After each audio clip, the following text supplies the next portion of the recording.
Hi everyone, and welcome to another Maintenance Monday. Double check here, I have a mic, so I have to make sure it's working. Hopefully you guys will be able to hear me better. So super excited that that finally came in. But welcome to another Maintenance Monday, and today we're going to be talking about brushing. So that's a popular one. A lot of my clients struggled at first with that. We've had to do a few teaching moments and get them educated on the proper tools, techniques, and what works best for their pet and their pet's coat type. A lot of them either just didn't know, weren't told anything by their breeder, were given wrong information by their breeder.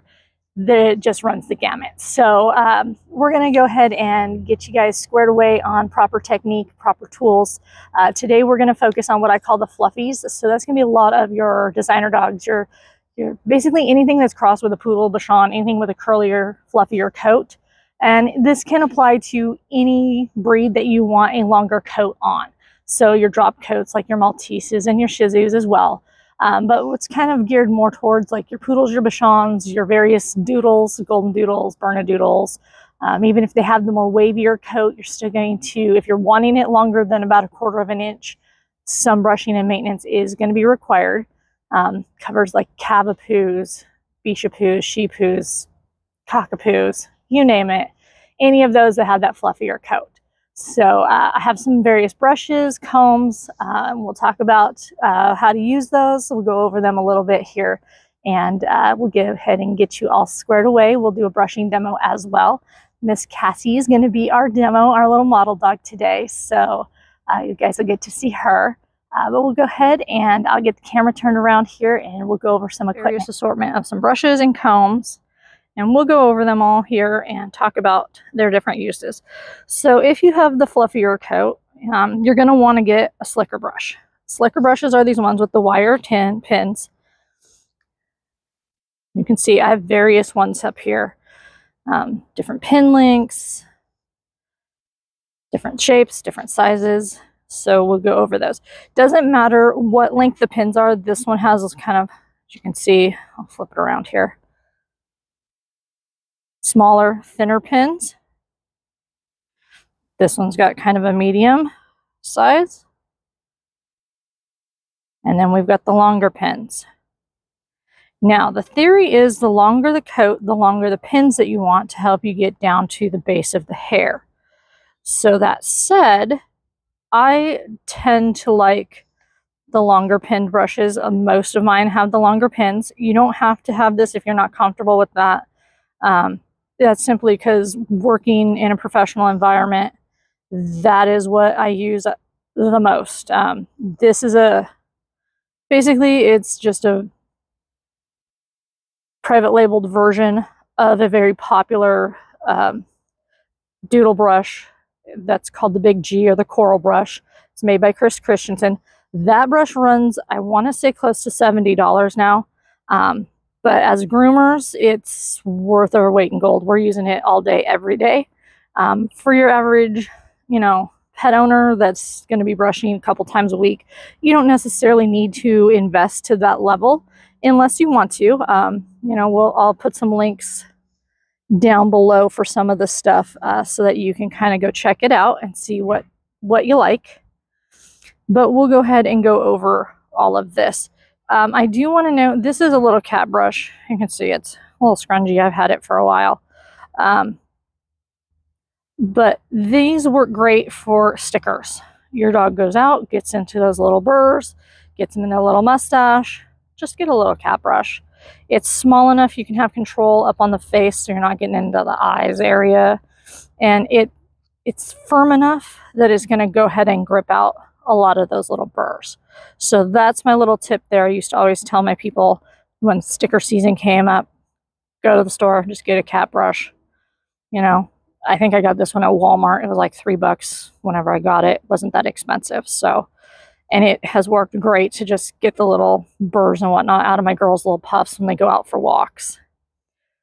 So these are the various slicker brushes. Like I said, that's predominantly what you're going to want. Now, when we're growing coat for show, or if you have drop coats, you may want to invest in a pin brush. These are the pin brushes. As you can see, they just have little pins. They come in different shapes, ovals, more of the circle pad. So you can find those. And again, these will come in different lengths with the pins as well. Again, the theory is the longer the coat, the longer the pin that you want. Okay, these are 27 millimeter. That is what I used on my poodles. I grew them out into full coat. So this is what I would use to maintain that show coat and keep it nice when I was drying them and doing the fluff drying so that I didn't break and damage hair. Being said, most pets, you're not going for that floor length, super length coat. You just want something that's nice, maintained, and tangle free. That's going to be your slicker brush. That's going to become your best friend. The next thing you're going to want to make sure that you have is going to be a comb. You want to have a metal comb. The little plastic ones, they just don't do anything. They really don't help you make sure that you're checking your work good. What you want your comb for is basically, like I said, check your work. You're going to want to make sure that you're brushing thoroughly all the way down to the skin. So I have a couple different ones out here. This purple one here is just a little fancy, has a little design. So if you want some color, make life fun, you can go ahead. The pins are basically the same, or the tines are the same as this one here. This one here came with this purple brush here. So a lot of times you can find a brush and comb combo when you're looking for stuff, which works out perfect because you want to make sure that it has the coarse and the fine end. The coarse end you're going to go through first. If there's any tangles, any snaggles, you're going to use that to break them up and kind of pick through them. Go back maybe with your slicker brush and then go back through and check your work. When you get all done, the fine end should be able to slide right through your pet's coat, and you shouldn't have any hesitation, no tangles, no snaggles, and then you know you're good to go. This is a scissor comb or a finish comb. As you can see, the tines are a lot closer together. With this particular one, the coarser end is actually the same as the fine end here, and the fine end is even finer. This is what we use when we're scissoring. It's called a finish comb.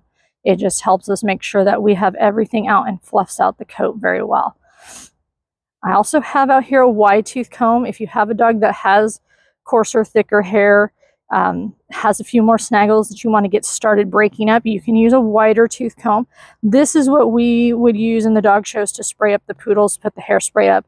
Works kind of like a pick to pick out the hair coat and just put that fluff in and help us to shape and mold all that fancy frou-frou-ness that you see a lot of poodles in the show ring with. So that's kind of the rundown of everything here. The other thing I have is some brushing sprays. So I kind of set those down here for you. These are two of them that I have. One has a little bit of moisture. A lot of your brushing sprays will have that. This particular brand, I'm not sure if they still have it. It's almost out. It's like the last little bit of it I'm trying to finish up. And then this here is one that I would use in the dog shows. It's more of a scissoring spray, so it's a little bit lighter. Doesn't have any detangling properties. I'll probably be using this one today since Cassie's clean and fairly well brushed out. She's just going to be kind of demonstrating so I can show you the proper techniques with the equipment. But all that your brushing sprays do, they just give you a little bit of moisture in there. If you do have any tangles, they have a little bit of a conditioning property that will help you to go ahead and work out some of those lighter tangles. Heavy matting, probably not going to get worked out. It's really bad. You're going to want to probably seek a professional for that, and it may have to be taken short and started over. If that's the case, then that's the case. And you can go ahead and get on track and get on a schedule. But there's nothing wrong with trying to, do what's right for your dog at all times. So let's go ahead, and I'm going to go ahead and get Miss Cassie, and we'll go over some of the proper techniques. All right. So I've got Miss Cassie here. You're going to notice on pretty much everybody except for Dazzle, I'm going to have a grooming loop. I call it a safety loop on them. They're just, Cassie, I worry she's so small that if she did fall off, she would seriously hurt herself. My other girls could probably jump off the table just fine and be okay, but that's still not safe. That's always a safety issue. That's why groomers have these safety loops or grooming loops. It's just to help keep your pet on the table and safe so that they don't hurt themselves. All right, so that's the other thing. When you're going to brush your pet, make sure that you have some kind of control. You can get a little slip lead. A lot of groomers have them. Most, she's laying down. That's what she's used to. So I'm going to drop it down for her. There you go, sweetie. Oops. So, like I say, they're all retired show dogs, so they're used to being on a table, and they usually lay down for their grooming process. So for her, she's just kind of like, oh, we're going to do my hair. Let me go ahead and just lay down. But you want to have something so they can't get away. So you're going to want a slip lead. If you have a table, great. If you don't, that's fine too. We'll talk at another time about getting your pet kind of, you know, if different ways that you can create a table using what you have. We'll have a whole nother chat about that, and proper restraints so that your pet knows, you know, it's time to pay attention and that they have to have, you know, some manners. It's as I call it, it's we have work to do. It's business time. So took off her collar. This is her playtime collar. This means it's your time. You can do whatever you want. I've taken that off. That means that she's on my time now. So I'm asking her to be on my time. So what we're going to do, we have our spray. We're going to go ahead. We're just going to mist the coat. And then what you want to do, hopefully you guys can see this. Let me see if I can get her to stand up so we can do it better. Stand. Okay, here, up. Good girl. There you go. Okay, so what you're going to want to do is pull the coat up. You're going to want to brush from the bottom down. So coat's up, and you're just going to brush from the bottom down. You're going to do this all the way around the whole dog. You're just going up one row at a time. This is called line brushing because you're literally brushing a line of hair at a time. Okay. You just keep doing that. Do it this way. Generally, you want your brush strokes to go with the growth of the hair. So you got to think about how the hair is coming out. So the hair tends to grow back, naturally falls back. You don't want to go brushing forward. That's going to be uncomfortable. That's going to hurt because you're pushing against those hair follicles. That can also cause different skin issues depending on your breed. Some of them are prone to like I forget what, folliculitis, I think it's called. Basically, it's an inflammation or a mild infection of the hair follicles. So that is something to be